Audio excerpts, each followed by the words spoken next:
जंगल में टूनी चिड़िया रहती थी। उसके पास अनाज की पोटली थी। टूनी चिड़िया अपना पक्का मकान नहीं बना सकी थी। वो बहुत परेशान हो रही थी और वो पेट से थी क्योंकि बारिश का समय चला गया था।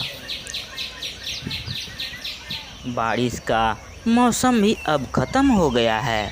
मैं अपना पक्का घोंसला नहीं बना सकी। अब मैं क्या करूं? अब मुझे किसी की मदद लेनी ही होगी, नहीं तो मेरी तबीयत ख़राब हो जाएगी और मैं अभी पेट से हूँ। भगवान न करे अगर बारिश आ जाए तो मुझे बहुत दिक्कत होगी। टूनी चिड़िया कुछ अनाज लेकर उड़ने लगती है और किसी से मदद लेने चली जाती है। वो उड़ते उड़ते रानो चाची के घर के बाहर आ जाती है और उन्हें ज़ोर ज़ोर से आवाज़ लगाने लगती है। रानो चाची, रानो चाची, दरवाज़ा खोलिए, ज़रा मुझे अंदर ले लीजिए। बारिश के कारण मेरा घर टूट गया है और मेरे पास कुछ अनाज की पोटली है, वो आपके घर में रखना है और मुझे जाना है अपने घर की मरम्मत करने के लिए, क्योंकि बारिश आने पर मुझे दिक्कत होती है। खोलिए रानो चाची, खोलिए दरवाज़ा। अरे कौन है बाहर? अरे लगता है टूनी चिड़िया का आवाज़ लग रहा है। जाने दो, कोई भी हो, अभी मुझे आराम से सोना है। मुझे किसी की मदद नहीं करनी होगी। फालतू में मुझे आ जाते हैं डिस्टर्ब करने के लिए, और मैं अभी थोड़ा नाटक करती हूँ सोने का। अरे लग रहा है रानो चाची सो रही है। वो बहुत बूढ़ी हो चुकी है, इसलिए हमें लगता है वो सो रही है। और वैसे भी बूढ़ी औरत को मुझे तंग भी नहीं करना चाहिए। मैं यहाँ से चली जाती हूँ। फिर टूनी चिड़िया उड़ते उड़ते एक पेड़ के टहनी पर बैठ जाती है और सोचने लगती है, अब मैं क्या करूँ? उधर से शिकारी पक्षी गुजर रहा था। थक कर वो भी टूनी चिड़िया के सामने वाले पेड़ पर बैठ जाता है। आज सुबह से मुझे कुछ नहीं मिला। मेरे पेट में बहुत ज़ोरों से चूहे कूद रहे हैं।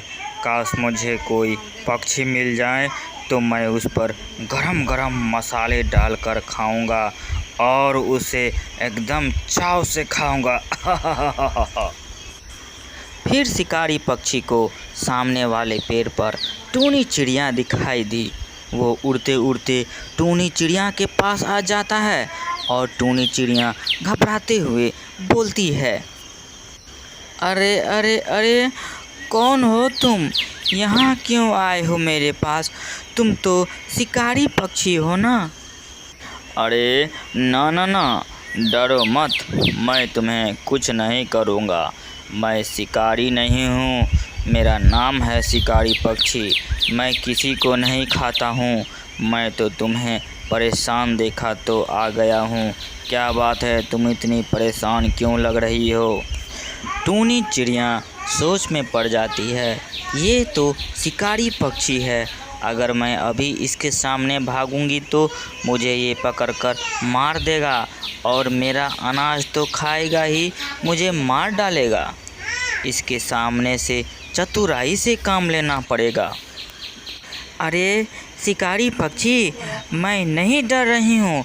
मैं तो यहाँ थोड़ा हवा का आनंद लेने आई हूँ, क्योंकि मेरे घर बारिश में टूट गया है और मेरा अंडा देने का समय भी हो गया है।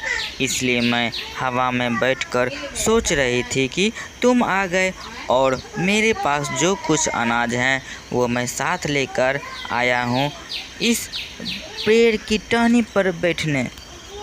अरे ये अंडा देने वाली है। इसे सावधानी से घर ले जाकर गरम गरम मसाले डालकर खाऊंगा। बस इतनी सी बात, तुम्हारा घर टूट गया है, मैं तुम्हारा घर मरम्मत कर दूंगा। तब तक तुम मेरे घर चलो, तुम्हारा घर ठीक हो जाएगा तो तुम अपने घर में रहने लगना, ठीक है? टूनी चिड़िया सोचती है कि अगर इस शिकारी पक्षी का बात नहीं मानूंगी तो मुझे मार देगा। इसकी बात मान लेती हूँ और शिकारी पक्षी और टूनी चिड़िया दोनों उड़ते उड़ते शिकारी पक्षी के घर आ जाती है। बहुत बहुत धन्यवाद शिकारी पक्षी, आपका मेरे अंडे देने का समय भी हो गया है, इसलिए मैं अभी पानी पीकर आती हूँ और आप यहीं रुकिए। अरे अब इसे अपने हाथ से नहीं जाने देना होगा। नहीं नहीं टूनी चिड़िया, तुम तकलीफ़ मत करो, तुम तो मेरे मेहमान हो ना। मेहमान का फ़र्ज़ होता है कि मेहमान को तकलीफ़ ना हो। तुम रुको टूनी चिड़िया, मैं अभी आता हूँ तुम्हारे लिए पानी लेकर, कहीं जाना नहीं, ठीक है। शिकारी पक्षी के जाते ही टूनी चिड़िया वहाँ से भाग जाती है और उड़ते उड़ते वो एक पेड़ पर जाकर बैठ जाती है और बोलती है, हे भगवान, लाख लाख शुक्र है मुझे बचा लिया शिकारी पक्षी से। आज नहीं तो मैं और मेरे अंडे को वो खा जाते, फिर मैं क्या करती। फिर टूनी चिड़िया को उसी पेड़ पर सेब के फल दिखाई दिए। वो उस फल को खाते खाते बीच से खोखला कर दिया और उसी में अपना पक्का घर बना लिया और खुशी खुशी जीवन बिताने लगी। और उसका सेब का फल इतना बड़ा होने के कारण वो और उसका छोटा बच्चा उसी में आराम से जीवन व्यतीत करने लगे। दोस्तों, यह कहानी अच्छी लगी हो तो लाइक और कमेंट ज़रूर करें और अपने दोस्तों के साथ शेयर ज़रूर करें। धन्यवाद।